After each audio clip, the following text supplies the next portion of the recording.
Bien, bonjour à tous. Merci aux derniers participants de s'installer. Bonjour Jean-Pascal.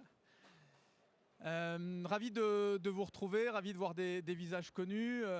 Très heureux d'intervenir aujourd'hui avec Pascal Housset. Un petit mot de présentation pour tous les deux. Donc moi je suis Jean-Charles Collaroy, président de Coenov. Coenov, c'est une fédération d'industriels de l'énergie dans le bâtiment, des grands industriels français et européens qui fabriquent à la fois des chaudières, des pompes à chaleur, des solutions pour le confort et le génie climatique dans le bâtiment, associés à ceux qui installent, qui maintiennent et qui entretiennent les solutions, CAPEB, FFB, Sinasav, les bailleurs sociaux aussi, et puis tout le monde du verdissement du gaz. Donc voilà, on déploie chez Coenov une vision autour de la baisse des consommations d'énergie, le verdissement du vecteur gaz, la complémentarité des vecteurs énergétiques, et bien sûr les innovations, dont la PAC hybride. Et c'est l'objet de l'étude dont on va parler aujourd'hui, une étude du cabinet Artelis sur ces sujets, mix énergétique équilibré et PAC hybride. Bonjour à toutes et à tous. Donc Pascal Housset, avant tout dirigeant d'entreprise. J'ai une entreprise de génie climatique depuis 32 ans en Seine-et-Marne, donc spécialisée sur la décarbonation des bâtiments. Je suis là aujourd'hui en tant que président de l'Union métier du génie climatique couverture plomberie. En fait, c'est la branche génie climatique chauffage de la Fédération française du bâtiment qui représente un peu plus de 15 000 entreprises sur l'ensemble du territoire national. Et je suis président également du groupe énergie décarbonation, toujours à la Fédération française du bâtiment, et donc membre de Coenov. Voilà pour les présentations. Ici, avec Pascal, vous y voyez bien là sur l'écran, ça va ? On vous a remis quelques éléments de contexte. Vous le savez, en ce moment, la programmation pluriannuelle de l'énergie devrait paraître bientôt. On parle de jeudi pour la publication de ce fameux décret. Au départ, ça devait être une loi. Et puis, le gouvernement souhaite maintenant passer par décret. Donc, il sera peut-être publié dans les jours à venir. C'est important pour l'ensemble des filières de la transition énergétique puisque ça donne le cadre pour les 5 et 10 ans qui viennent. Et ça permet aussi bien d'avoir les moyens financiers en face en termes d'appel d'offres ou de financement public et de rassurer les investisseurs. Et dans la filière biogaz qu'on connaît bien chez Coenov, c'est très important pour rassurer parce que ce sont des agriculteurs qui fabriquent ce biogaz, ce gaz vert. Et donc, ils se lancent dans des projets parfois de plusieurs millions d'euros sur 10, 15, 20 ans. Et donc, avoir une vision de l'État qui dit qu'il croit en ce vecteur énergétique, c'est très important pour notre filière.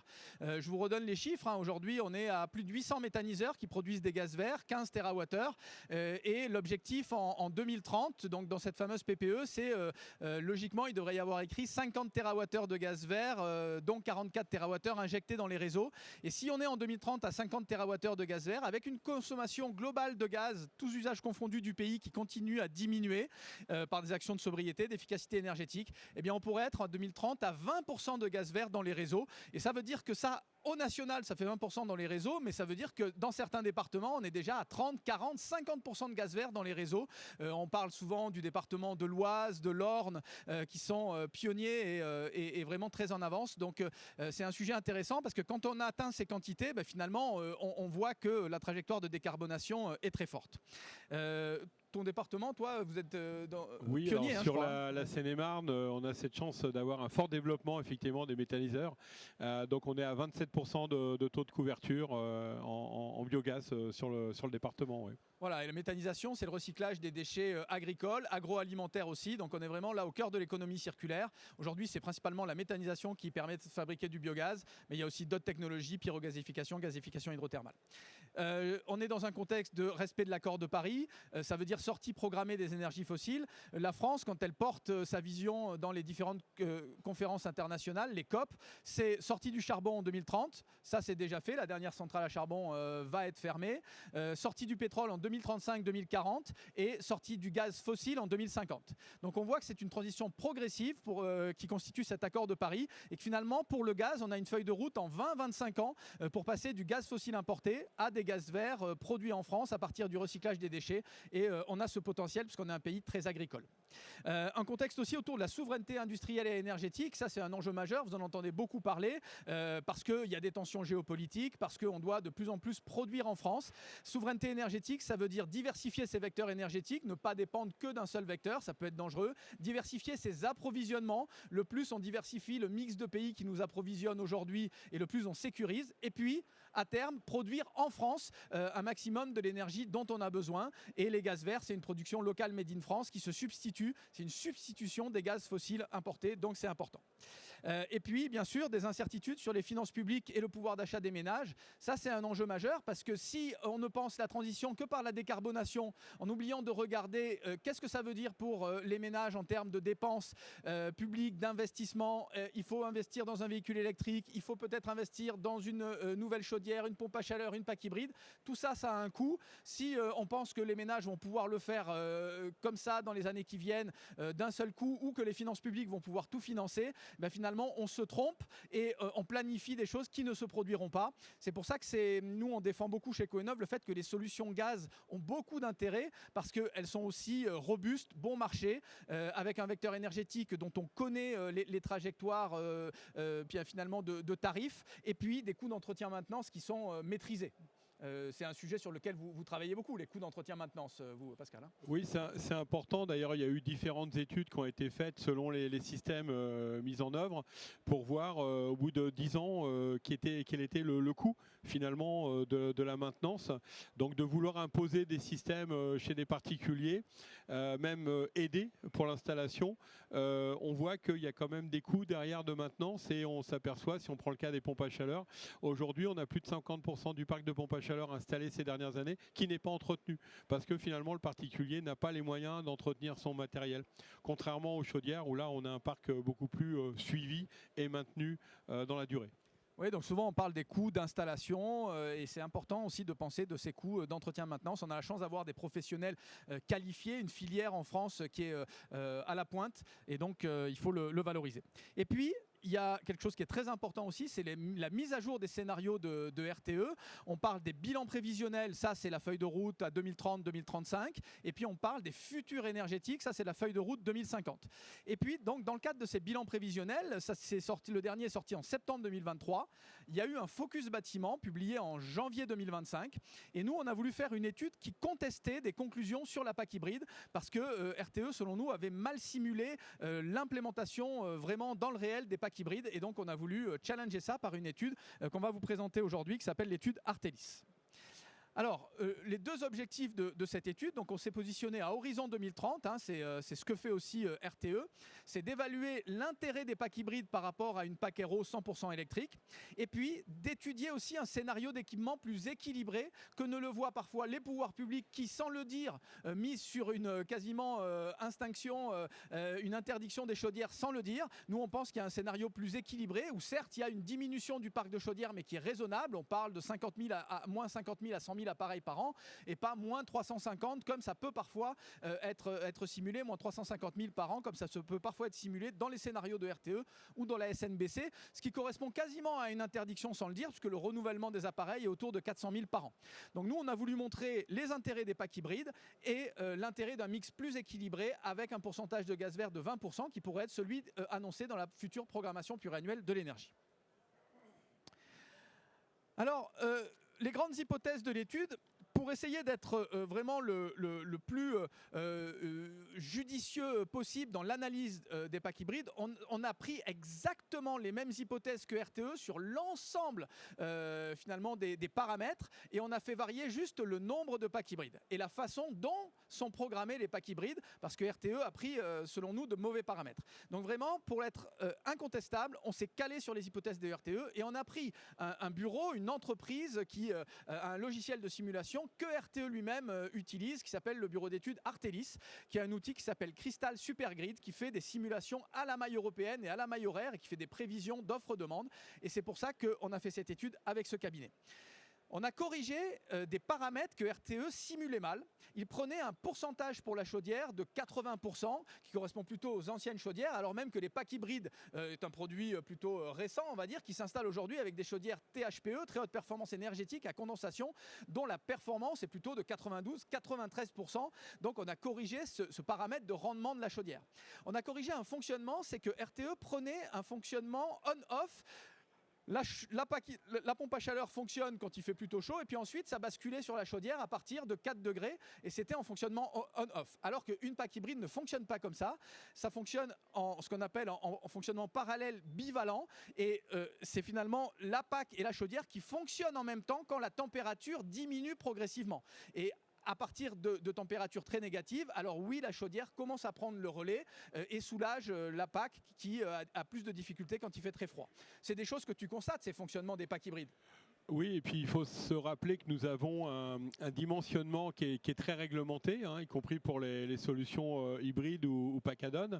Donc sur les packs hybrides, comme tu le dis, donc on est même aujourd'hui. Alors il faut savoir que quand on dit c'est nouveau, les solutions hybrides, elles existent depuis 15 ans. Ça fait 15 ans qu'elles sont installées. Alors certes, à des rythmes de volume qui peuvent sembler relativement bas, mais qui d'année en année quand même prend, malgré tous les freins qu'on veut nous y mettre, prend quand même de l'ampleur et trouve du sens par rapport à ce que tu dis, Jean-Charles, et de l'intérêt justement d'avoir des taux de couverture.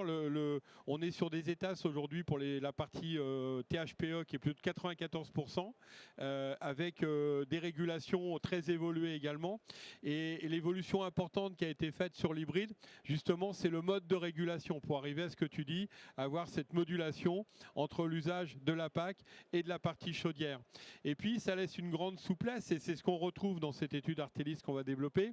D'ailleurs, cette étude Artelis, il faut le dire, elle n'a jamais été contestée. À chaque fois, et on est, je crois, la 3e version pour ma part que je vois qui a été présentée, au niveau des pouvoirs publics, elle n'a jamais été contestée. Donc ça veut dire que les chiffres qu'on donne, ils sont vrais, ils sont vérifiés, et ça a du sens par rapport aux solutions d'hybride ou d'hybridation qu'on propose aujourd'hui sur le marché.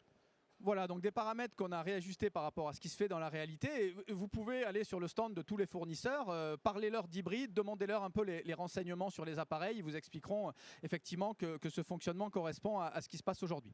Et puis une meilleure prise en compte de l'eau chaude sanitaire aussi. Dans les analyses de RTE, c'était pas très clair la façon dont ils prenaient en compte cet aspect-là.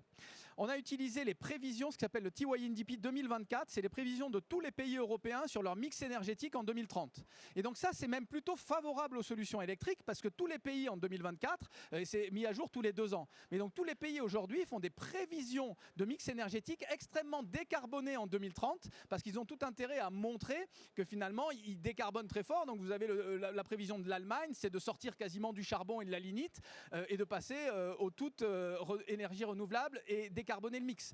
Et alors qu'en fait, dans la réalité, on sait très bien que ça ne se passera pas aussi rapidement que les pays l'envisagent. Mais nous, on a pris ces feuilles de route des pays et donc d'avoir un mix très décarboné pour tous les pays européens de production en 2030 par rapport à la prévision 2024, mais ça avantage les solutions électriques puisqu'elles requièrent une énergie qui est fortement décarbonée en 2030. Nous, on n'a pas touché à ces hypothèses pour vous dire combien cette étude est finalement conservatrice et assez favorable pour les LEC et on trouve des résultats intéressants pour le gaz malgré tout. Oui, si tu me permets, Jean-Charles, je voulais juste rebondir sur la partie eau chaude sanitaire, qui souvent a été oubliée dans l'histoire. On parle souvent du système de chauffage, mais ce qu'on oublie on a une autre étude qui a été faite, qu'on a pu voir avec Habitat Plus dernièrement, qui indique bien qu'il y a plus de 30% des cas où il y a une impossibilité de mettre finalement un système PAC 100% élec. Déjà pour une raison évidente, c'est le problème de l'eau chaude sanitaire. Aujourd'hui, quand vous avez un système de chaudière murale qui produit de l'eau chaude sanitaire qui est couplé avec une pompe à chaleur, ça permet de conserver des implantations pour nos chauffagistes chez leurs clients qui est tout à fait acceptable, sans remettre en considération la place dans les logements. Et ça, c'est un point qui est pas assez souvent mis en exergue sur le principe justement de la production d'eau chaude sanitaire, qui est un point essentiel pour les ménages. Donc on le fait avec les mêmes systèmes de prévision que RTE en regardant à l'échelle européenne parce que l'hiver par exemple quand on manque d'électricité on importe des pays voisins donc il faut regarder qu'est-ce qui se passe dans les mix des pays voisins et puis on le fait à la maille horaire et selon aussi des hypothèses d'années météo moyennes, très froides ou modérément chaudes. Et puis une étude en coût complet aussi puisqu'on regarde les coûts des équipements, les coûts de réseau, les coûts du système, les coûts de production de construction de centrales de pointe par exemple pour équilibrer l'offre-demande. Donc c'est vraiment une étude en coût complet comme le fait RTE. Alors voilà quelques conclusions sur la partie pompe à chaleur hybride. La première partie, c'est on a remplacé en 2030 dans le mix d'appareils 700 000 packs Aéro par 700 000 packs hybrides. et on regarde si on avait ce nombre de packs hybrides, eh bien, quels avantages ça donne et quels résultats ça donne pour la collectivité. Ben, finalement, on voit que tout système confondu, ça permet de faire 160 millions d'euros d'économie. Si on le ramène à chaque équipement, c'est l'équivalent de 227 euros par an d'économie pour la collectivité. Il faut dire que la PAC hybride, elle coûte moins cher que la PAC seule. Parce que comme la partie pompe à chaleur est plus justement dimensionnée, le prix de la pompe à chaleur étant proportionnel à sa puissance, on va plutôt être sur des pompes à chaleur de 6-8 kW, même associées à une chaudière. Souvent, on dit qu'on est à 12, 13, 14 000 euros en moyenne pour une PAC hybride, là où on est plutôt sur du 15, 16 000 euros en moyenne pour une pompe à chaleur. Donc, la PAC hybride elle-même coûte moins cher. Et donc, on a des économies d'ensemble pour le système énergétique. On a aussi une réduction par 5 des capacités de pointe nécessaires. Mais oui, parce que dans la PAC hybride, le module chaudière aide le système énergétique quand il y a des problèmes sur le réseau de pointe électrique hivernale, en particulier en hiver. Donc, c'est non négligeable parce que RTE lui-même, dans ses scénarios, disait bien qu'en 2030 et 2035, il y avait une vigilance à avoir sur les capacités et la gestion de la pointe, puisque si on électrifie très fort le secteur du bâtiment qui est extrêmement thermosensible, eh ben on génère énormément de pointes électriques hivernales. Sur les émissions de CO2, on est quasi identique, puisque, tu l'as dit, quand on dimensionne une PAC hybride sur du 70 pour la PAC et 30 pour la chaudière, qui est les règles de dimensionnement, ben finalement, on s'aperçoit que la pompe à chaleur fonctionne 80-85% du temps et la chaudière 15-20% du temps. C'est ce qu'on constate dans la réalité. Et donc, finalement, la chaudière, elle ne vient fonctionner que quand le système énergétique est en souffrance, quand il fait très froid, et donc les consommations de gaz sont finalement assez contenues, alors même que les consommations d'électricité, elles, sont moindres en hiver, quand on doit importer des pays voisins avec une électricité qui a souvent un mix qui est beaucoup plus carboné sur le mix électrique des voisins. Donc voilà pourquoi en émissions de CO2 avec plus de PAC hybride, on a quasiment les mêmes résultats et les mêmes émissions. Parce qu'on regarde bien sûr à la maille du système français mais aussi européen. Et puis bien sûr, tous les bénéfices qu'on connaît sur la PAC hybride, tu l'as dit, mais des bénéfices en termes de confort, de sécurité d'approvisionnement, j'en ai parlé, et puis de soutien aux industriels français et européens, puisque la PAC hybride, c'est l'alliance des deux technologies et les industriels français et européens maîtrisent ces deux technologies. Oui, tu as raison de le souligner, c'est important, c'est que la fabrication des systèmes hybrides sont essentiellement faits en Europe. Hein. Aujourd'hui, on a 11 industriels d'un plan européen qui produisent et vendent sur le territoire les systèmes hybrides. Et puis, je voulais insister aussi sur deux points essentiels des avantages de ces systèmes. On a vu effectivement la souplesse que ça amenait au réseau, hein, finalement. On a vu aussi qu'au niveau des coûts maintenance, parce que souvent on pouvait entendre dire ah oui mais du fait qu'on a deux systèmes ça va coûter plus cher en entretien, en maintenance, et avec ces 15 ans de recul que nous avons aujourd'hui, on s'aperçoit que finalement c'est pas le cas, parce que comme on a deux systèmes qui tournent, en fait la partie pompe à chaleur est beaucoup moins sollicitée en période très froide puisque c'est la chaudière qui prend le relais, et la chaudière aussi a moins d'heures de fonctionnement, et donc finalement en termes de coût remplacement pièces d'usure, finalement on est très raisonnable. En fait, c'est maîtrisé. Les coûts sont vraiment maîtrisés. Et on a amélioré nos process aussi de maintenance grâce aussi à la facilité que les industriels ont mis en place, qui fait qu'on a des coûts maintenance aujourd'hui qui coûtent pas plus cher simplement qu'une PAC, un petit peu plus qu'une chaudière seule, mais on est sur des coûts tout à fait raisonnables. Et contrairement à ce que je vous disais tout à l'heure sur la PAC élec, sur les PAC hybrides, on n'a quasiment pas de perte des contrats d'entretien. C'est-à-dire que les particuliers qui installent une PAC hybride, ils font un contrat de maintenance dès l'installation et ils préservent leur contrat de maintenance. Donc ce sont des installations qui sont plus pérennes dans la durée, qui sont mieux suivies et finalement avec des coûts-pièces qui sont moindres. Donc ça c'est important à souligner pour le porte-monnaie du consommateur. Donc ça, c'est un résultat vraiment très important et très intéressant de notre étude, parce que RTE, dans son focus bâtiment, avec les hypothèses erronées dont j'ai parlé tout à l'heure, finalement émettait un avis dubitatif sur l'intérêt des PAC hybrides, alors même qu'on voit que tous les feux sont au vert et que c'est un produit qui peut être très intéressant à pousser pour de multiples raisons. Et puis la deuxième partie de l'étude, ça a été d'essayer de simuler finalement un mix d'appareils plus équilibré que celui que les pouvoirs publics imaginent, en faisant décroître très fort le nombre de chaudières. Nous pensons que, en ayant un nombre de chaudières qui reste assez conséquent, et en particulier avec des chaudières THPE, très haute performance énergétique, qui permettent de faire jusqu'à 30% de gains en émissions de gaz à effet de serre, et puis le développement de l'hybridation et du pourcentage de gaz vert, vert, eh ben, on arrive à des résultats plus intéressants pour la collectivité. Et en fait, on explique au pouvoir public que quand ils veulent à tout prix électrifier très fort le secteur du bâtiment, et qui mettent des chiffres de décroissance du nombre de chaudières, eh bien, ça ne conduit pas, comme ils l'imaginent, à développer aussi fort le nombre de packs RO qu'ils imaginent. Ça conduit aussi à développer l'électrification non performante et les radiateurs à effet Joule. Parce que comme il y a un grand nombre de difficultés ou d'impossibilités techniques d'installer les pompes à chaleur. La difficulté de mettre l'unité extérieure, l'impossibilité parfois de mettre le ballon d'eau chaude à côté de la pompe à chaleur quand on doit être sur du double service. Les radiateurs intérieurs aussi qu'il faut parfois changer. Eh bien, finalement, si on a une stratégie d'électrification trop forte et trop massive du secteur des bâtiments, ça se traduit aussi par de la mise en place d'effets Joule et d'électrification non performante. Et c'est ce qu'on a aussi montré dans nos différents scénarios. Et donc, on arrive à des résultats très intéressants puisqu'on montre qu'un mix d'équipements plus équilibré, avec plus de chaudières THPE et plus d'hybrides et plus de gaz vert, eh bien ça a des résultats très intéressants pour le pays, avec moins d'émissions de CO2 au global, plus de flexibilité et moins de capacité de pointe à installer, moins de coûts pour la France. Si on a un scénario avec 10% de gaz vert, c'est 1 milliard d'économies par an. Et si on a un scénario avec 20% de gaz vert, alors on a finalement des résultats avec encore plus de réduction d'émissions de CO2 et en revanche un scénario qui coûte pareil. Ben oui, parce que le gaz vert produit en France, il coûte plus cher. Donc quelque part, on va avoir un surcoût au fait qu'on a plus de gaz vert dans notre mix de gaz global, mais avec des externalités positives, puisque ce gaz vert produit en France, il aide nos agriculteurs, mais avec globalement un scénario qui décarbone plus. Et puis la dernière conclusion, c'est plus de robustesse face à des aléas. On a simulé dans notre étude Artelis, que vous retrouverez sur le site de Coenov, vous pouvez aller voir tous les résultats. Il y a aussi une vidéo Inogaz qui la présente en longueur.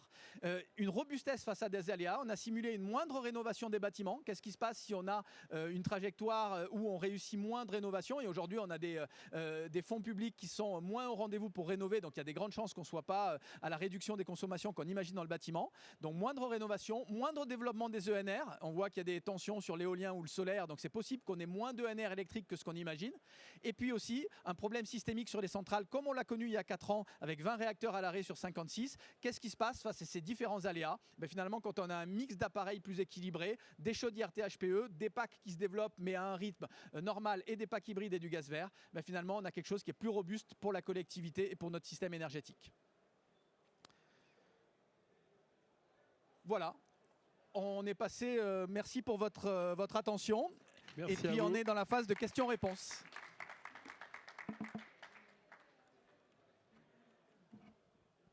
Oui, je vois une main qui se lève. Est-ce que quelqu'un peut apporter un micro? Voilà.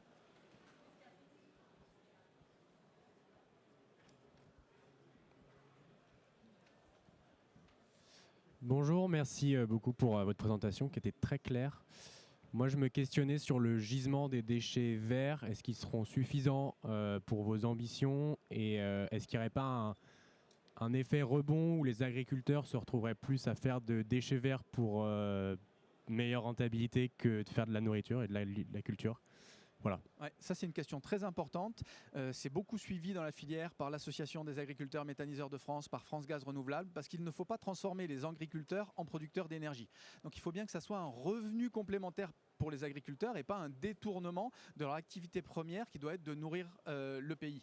Donc première chose, c'est qu'il y a finalement une ressource qui vient du déchet des agriculteurs et de l'agroalimentaire, le recyclage aussi des déchets. Ça fait un premier gisement. La méthanisation, c'est 120 TWh. Sur l'ensemble de gisements de gaz vert du pays ou du gaz bas carbone, qui est entre 250 et 300 TWh. Et d'autres technologies n'utilisent pas ces gisements. D'autres technologies utilisent les déchets de bois, les combustibles solides de récupération, les déchets des bouts de stations d'épuration. Et c'est en cumulant tous ces potentiels qu'on trouve un gisement de gaz vert en 2050, 250 à 300 TWh, qui est bien supérieur à la consommation de gaz projetée du pays, tous usages confondus. Aujourd'hui, Natran a sorti ses chiffres la semaine dernière, 350 TWh de consommation de gaz, tous usages confondus, sur une consommation du pays qui est de 1600 TWh. Donc le gaz, c'est finalement un quart des consommations. 350 TWh, on va passer à 320 en 2030, 280 en 2035 et quasiment 200 en 2050. Et on a un potentiel gaz vert qui est de 250 TWh. Donc c'est ça qui nous permet d'être confiants sur le fait qu'on aura assez de gaz vert dans le pays. Oui, encore quelques questions. Oui, allez-y. On répond vite avec Pascal. Bonjour, merci pour votre présentation. Alors j'aurais deux questions. La première, c'est quelles sont les conditions d'installation pour ce type d'équipement, enfin, en termes d'état du bâti et de sa performance énergétique. Et ma deuxième question, c'est est-ce que ce type de pompe à chaleur hybride contient des gaz fluorés? Alors sur la première question en termes d'implantation, concrètement on voit qu'on a beaucoup plus d'acceptabilité et de facilité d'implanter les systèmes hybrides. Puis encore une fois on est avec des pompes à chaleur plus compactes, moins sonores et pour répondre à votre deuxième question, puisque je suis sur le groupe extérieur qui utilise de moins en moins justement des fluides fluorés, puisque on est maintenant de plus en plus sur des machines monoblocs qui sont avec notamment du propane. Donc ce qui fait qu'on a des liaisons maintenant qui sont hydrauliques et non plus avec des liaisons frigorifiques. On va de plus en plus sur cette tendance. Et sur la partie intérieure, du coup c'est aussi avec des systèmes assez compacts comme vous avez pu voir sur les photos tout à l'heure et qui arrivent du coup à s'intégrer beaucoup plus facilement dans les logements que des systèmes où on a des différents ballons à mettre les uns à côté des autres, etc. Beaucoup plus d'hydraulique, beaucoup plus de choses qui nécessitent quasiment un local technique dans beaucoup de cas. Et là, sur l'hybride, on a moins cette problématique-là. J'espère avoir répondu à votre question. On prend une dernière question. Oui, monsieur.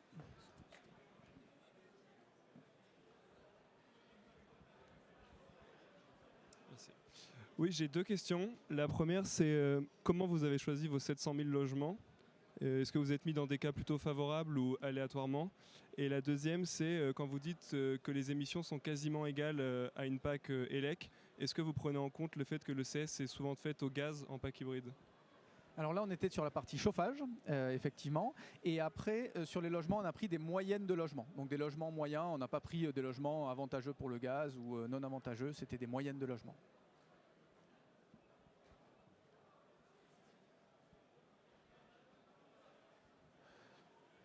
Écoutez, merci pour votre attention. Merci à vous. Vous pouvez retrouver aussi, si ça vous intéresse, il y a des livres à venir chercher sur le rôle clé des gaz verts dans la décarbonation des bâtiments. N'hésitez pas à venir en chercher. C'est sur toute l'histoire du gaz dans le bâtiment et le rôle des gaz verts. Merci à vous. Au revoir.